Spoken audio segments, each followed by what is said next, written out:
श्रीमद् भागवत महापुराण के प्रथम स्कंद के 5वें अध्याय में नारद जी व्यास जी से भगवान के यश और कीर्तन की महिमा का वर्णन करते हुए कहते हैं कि वह निर्मल ज्ञान जो मोक्ष की प्राप्ति का साक्षात साधन है, जिसमें सुंदर रचना भी नहीं है और जो दूषित शब्दों से युक्त भी है, परंतु जिसका प्रत्येक शब्द भगवान के सुयश सूचक नामों से युक्त है, वह वाणी लोगों के सारे पापों का नाश कर देती है। तथा देवर्षि नारद जी व्यास जी को अपने पूर्व चरित्र का वर्णन सुनाते हुए कहते हैं कि व्यास जी, आप भगवान की कीर्ति का, उनकी प्रेममय लीला का वर्णन कीजिए तथा मनुष्य के दुखों की शांति इसी से हो सकती है और कोई उपाय नहीं है।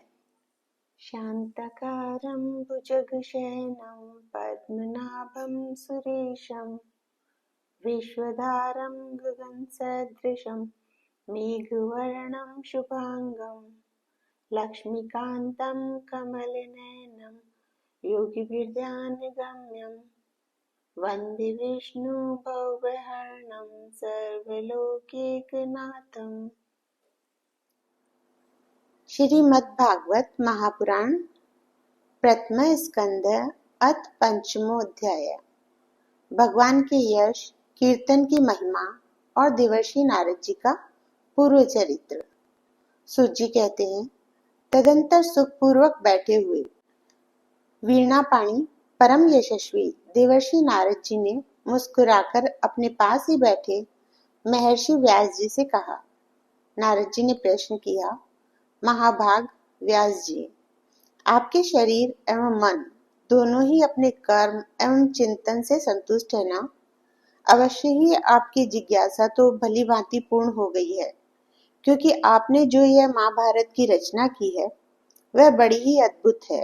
वह धर्म आदि सभी पुरुषार्थों से परिपूर्ण है। सनातन ब्रह्म तत्व को भी आपने खूब विचारा है और जान भी लिया है। फिर भी प्रभु, आप अकृतार्थ पुरुष के समान अपने विषय में शोक क्यों कर रहे हैं? व्यास जी ने कहा, आपने मेरे विषय में जो कुछ भी कहा है वह सब ठीक ही है। वैसा होने पर भी मेरा हृदय संतुष्ट नहीं है। पता नहीं इसका क्या कारण है। आपका ज्ञान अगाध है। आप साक्षात ब्रह्मा जी के मानस पुत्र हैं, इसलिए मैं आपसे ही इसका कारण पूछता हूँ। नारद जी, आप समस्त गोपनीय रहस्यों को जानते हैं, क्योंकि आपने उन महापुरुषों की उपासना की है जो प्रकृति पुरुष दोनों के स्वामी हैं और असंग रहते हुए ही अपने संकल्प मात्र से गुणों के द्वारा संसार की सृष्टि, स्थिति और प्रलय करते रहते हैं। आप सूर्य की भांति तीनों लोकों में भ्रमण करते रहते हैं और योग बल से प्राणवायु के समान सबके भीतर रहकर अंतःकरणों के साक्षी भी हैं।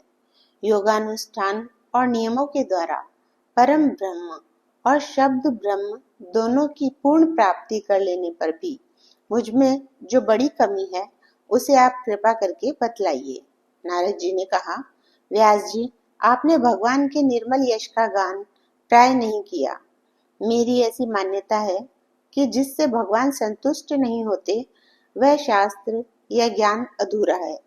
आपने धर्म आदि पुरुषार्थों का जैसा निरूपण किया है, भगवान श्री कृष्ण की महिमा का वैसा निरूपण नहीं किया, जिस वाणी से चाहे वह रसभाव, अलंकार आदि से युक्त ही क्यों न हो, जगत को पवित्र करने वाले भगवान श्री कृष्ण के यश का कभी गान नहीं होता।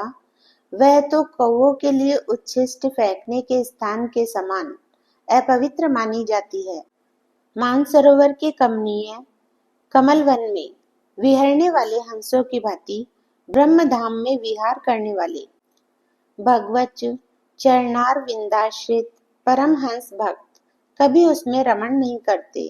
इसके विपरीत, जिसमें सुंदर रचना भी नहीं है और जो दूषित शब्दों से युक्त भी है, परंतु जिसका प्रत्येक श्लोक भगवान के सुयश सूचक नामों से युक्त है, वह वाणी लोगों के सारे पापों का नाश कर देती है, क्योंकि सत्पुरुष ऐसी ही वाणी का श्रवण, गान और कीर्तन किया करते हैं। वह निर्मल ज्ञान भी जो मोक्ष की प्राप्ति का साक्षात साधन है, यदि भगवान की भक्ति से रहित हो तो उसकी उतनी शोभा नहीं होती। फिर जो साधन और सिद्धि दोनों ही दशाओं में सदा ही अमंगल रूप है, वह काम्य कर्म और जो भगवान को अर्पण नहीं किया गया है, ऐसा अहेतुक निष्काम कर्म भी कैसे सुशोभित हो सकता है। महाभाग व्यास जी, आपकी दृष्टि अमोघ है, आपकी कीर्ति पवित्र है, आप सत्यपरायण एवं दृढ़ व्रत हैं। इसलिए अब आप संपूर्ण जीवों को बंधन से मुक्त करने के लिए समाधि के द्वारा अचिंत्य शक्ति भगवान की लीलाओं का स्मरण कीजिए। जो मनुष्य भगवान की लीला के अतिरिक्त और कुछ कहने की इच्छा करता है, वह उस इच्छा से ही निर्मित अनेक नाम और रूपों के चक्कर में पड़ जाता है। उसकी बुद्धि भेदभाव से भर जाती है। जैसे हवा के झकोरों से डगमगाती हुई डोंगी को कहीं भी ठहरने का ठौर नहीं मिलता, वैसे ही उसकी चंचल बुद्धि कहीं भी स्थिर नहीं हो पाती। संसारी लोग स्वभाव से ही विषयों में फंसे हुए हैं। धर्म के नाम पर आपने उन्हें निंदित पशु हिंसा युक्त सकाम कर्म करने की भी आज्ञा दे दी है। यह बहुत ही उल्टी बात हुई, क्योंकि मूर्ख लोग आपके वचनों से पूर्वोक्त निंदित कर्म को ही धर्म मानकर यही मुख्य धर्म है ऐसा निश्चय करके उसका निषेध करने वाले वचनों को ठीक नहीं मानते। भगवान अनंत है। कोई विचारवान ज्ञानी पुरुष ही संसार की ओर से निवृत्त होकर उनके स्वरूप भूत परमानंद का अनुभव कर सकता है। अतः जो लोग पारमार्थिक बुद्धि से रहित है और गुणों के द्वारा नचाए जा रहे हैं, उनके कल्याण के लिए ही आप भगवान की लीलाओं का सर्वसाधारण के हित की दृष्टि से वर्णन कीजिए। जो मनुष्य अपने धर्म का परित्याग करके भगवान के चरण कमलों का भजन सेवन करता है, भजन परिपक्व हो जाने पर तो बात ही क्या है। यदि इससे पूर्व ही उसका भजन छूट जाए तो क्या, कहीं तो उसका कोई अमंगल हो सकता है। परंतु जो भगवान का भजन नहीं करते और केवल स्वधर्म का पालन करते हैं, उन्हें कौन सा लाभ मिलता है। बुद्धिमान मनुष्य को चाहिए कि वह उसी वस्तु की प्राप्ति के लिए प्रयत्न करे जो तिनके से लेकर ब्रह्मा पर्यंत समस्त ऊंची नीची योनियों में कर्मों के फलस्वरूप आने जाने पर भी स्वयं प्राप्त नहीं होती। संसार के विषय सुख तो जैसे बिना चेष्टा के दुख मिलते हैं, वैसे ही कर्म के फल रूप में अचिंत्य गति समय के फेर से सबको सर्वत्र स्वभाव से ही मिल जाते हैं। नारद जी कहते हैं, व्यास जी, जो भगवान श्री कृष्ण के चरणारविंद का सेवक है, वह भजन न करने वाले कर्मी मनुष्यों के समान देवात कभी बुरा भाव हो जाने पर भी जन्म मृत्युमय संसार में नहीं आता। वह भगवान के चरण कमलों के आलिंगन का स्मरण करके फिर उसे छोड़ना नहीं चाहता। उसे रस का चस्का जो लग चुका है, जिनसे जगत की उत्पत्ति, स्थिति और प्रलय होते हैं, वे भगवान ही इस विश्व के रूप में भी है। ऐसा होने पर भी वे इससे विलक्षण है, इस बात को आप स्वयं जानते हैं। तथापि मैंने आपको संकेत मात्र कर दिया है। व्यास जी, आपकी दृष्टि अमोघ है। आप इस बात को जानिए कि आप पुरुषोत्तम भगवान के कलावतार हैं। आपने अजन्मा होकर भी जगत के कल्याण के लिए जन्म ग्रहण किया है, इसलिए आप विशेष रूप से भगवान की लीलाओं का कीर्तन कीजिए। विद्वानों ने इस बात का निरूपण किया है कि मनुष्य की तपस्या, वेदाध्ययन, यज्ञानुष्ठान, स्वाध्याय, ज्ञान और दान का एकमात्र प्रयोजन यही है कि पुण्य कीर्ति भगवान श्री कृष्ण के गुणों और लीलाओं का वर्णन किया जाए।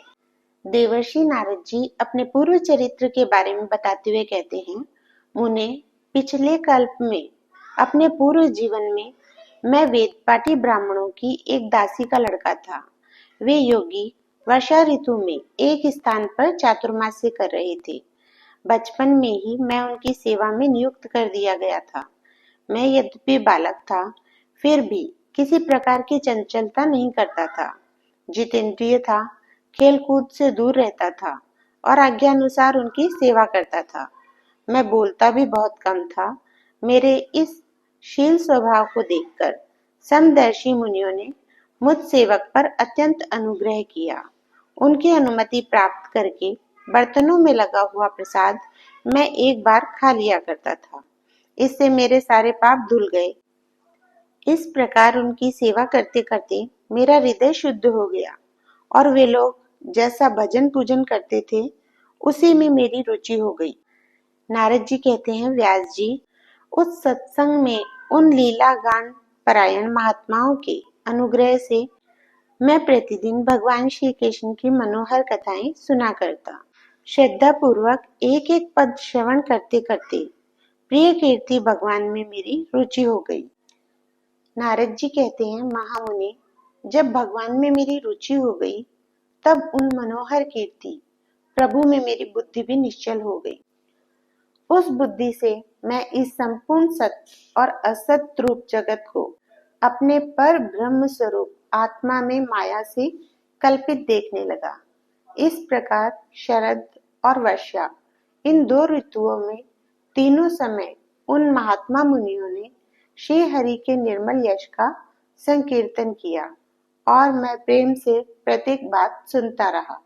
अब चित्त के रजोगुण और तमोगुण को नाश करने वाली भक्ति का मेरे हृदय में प्रादुर्भाव हो गया। मैं उनका बड़ा ही अनुरागी था, विनयी था। उन लोगों की सेवा से मेरे पाप नष्ट हो चुके थे। मेरे हृदय में श्रद्धा थी, इंद्रियों में संयम था एवं शरीर, वाणी और मन से मैं उनका आज्ञाकारी था। उन दीन वत्सल महात्माओं ने जाते समय कृपा करके मुझे उस गुह्यतम ज्ञान का उपदेश किया, जिसका उपदेश स्वयं भगवान ने अपने श्रीमुख से किया है। उस उपदेश से ही जगत के निर्माता भगवान श्री कृष्ण की माया के प्रभाव को मैं जान सका, जिसके जान लेने पर उनके परम पद की प्राप्ति हो जाती है।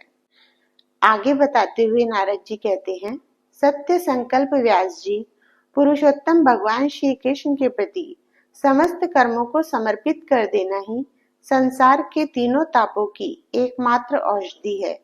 यह बात मैंने आपको बतला दी है। प्राणियों को जिस पदार्थ के सेवन से जो रोग हो जाता है, वही पदार्थ चिकित्सा विधि के अनुसार प्रयोग करने पर क्या उस रोग को दूर नहीं करता? इसी प्रकार यद्यपि सभी कर्म मनुष्यों को जन्म मृत्यु रूप संसार के चक्र में डालने वाले हैं, तथापि जब वे भगवान को समर्पित कर दिए जाते हैं, तब उनका कर्म पना ही नष्ट हो जाता है। इस लोक में जो शास्त्र विहित कर्म भगवान की प्रसन्नता के लिए किए जाते हैं, उन्हीं से परा भक्ति युक्त ज्ञान की प्राप्ति होती है। उस भगवदर्थ कर्म के मार्ग में भगवान के आज्ञानुसार आचरण करते हुए लोग बार बार भगवान श्री कृष्ण के गुण और नामों का कीर्तन तथा स्मरण करते हैं।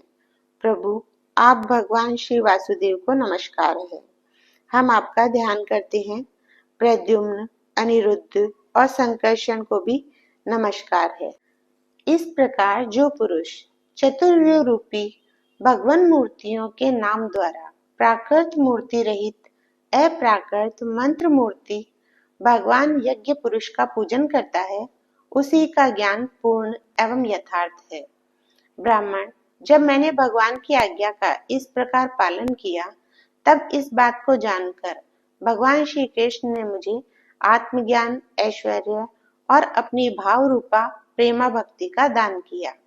व्यास जी, आपका ज्ञान पूर्ण है। आप भगवान की ही कीर्ति का, उनकी प्रेममयी लीला का वर्णन कीजिए। उसी से बड़े बड़े ज्ञानियों की भी जिज्ञासा पूर्ण होती है। जो लोग दुखों के द्वारा बार बार रोंदे जा रहे हैं, उनके दुख की शांति इसी से हो सकती है और कोई उपाय नहीं है। इति श्रीमद्भागवते महापुराणे पारमहंस्यायां संहितायां प्रथम स्कंदे व्यास नारद संवादे पंचमो अध्याय।